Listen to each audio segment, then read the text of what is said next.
Welcome to AndyCon Trains for a little instruction on how I make curves. So what you're looking at here is a radius stick. You could use a yardstick, makes it even easier, but I forgot to grab one at the store this morning. So if you're new to this, you pretty much have to make a square and measure out where you want to start and stop. For example, this is going to be the edge of my road bed right about here. Now the radius stick is your screw is 0 and you measure and make a hole for say 30, 32, 34, 36, 38, and 40. The trick to it is figuring out your start and stop points. On my rebuild here, the curve has to curve and then angle at the right way to go over there. That leg sticking up is just temporary, but what you do, you make it so you put a pencil in there.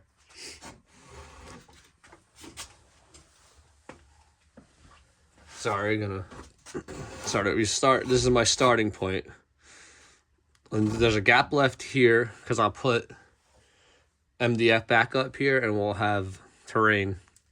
I still might move it in a little bit. There's 3 inches to the edge, 3.5. So right now I'm kind of factoring a 36 radius.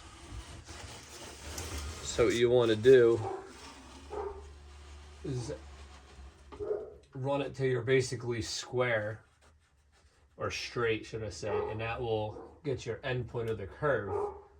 Now, since I'm going across the layout here, I need to factor where that's going to come back and curve on the angle like that.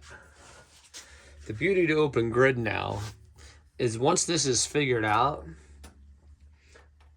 I'll put the pencil in 2 inches over and I'll trace it again, and that's the line I'll cut for the wood, and then I'll lay my cork on the edge of the curve.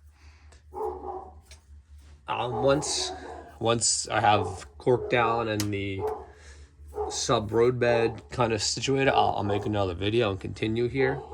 But this is the easiest way to make a nice wide curve with FlexTrack. Computer programs are great and all, but that doesn't make the curve for you, and your starting and stopping point is key. So for example, the straight point is right around here. So if you want to move it out to the outside, you got to take this screw and go in another inch or so. And over here, I want to get this in a little bit maybe. So then you got to move the screw farther that way. Don't mind virtual rail fans on in the background. But the plan is, I'll show you here in a second. Let me move my camera. So the main line ran about here previously. As you can see, there's a switch. The goal here is to run straight about 3.5 inches off the edge and go around. The yard's going to stay the same for wiring and simplicity and not make it over sophisticated than it already is. This industrial track is going to stay like that potentially, but I'm going to see how much room allows to add another turn. This is 60 inches wide, so I could put a 22-inch wide turn in there if I want to get to the industrial park that way as well. I want to put a diesel shop here and maybe a fuel pad, but everything depends on how this turn is going to be laid out for the time being. And once that's set, I'll be able to factor the space available.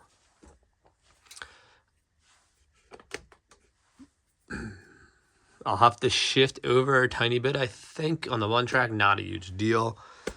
And the other side over there, which was just way too wide, and I don't know what I did. Like, I couldn't even reach one of the spots, and I'm 6'5" and can reach really far.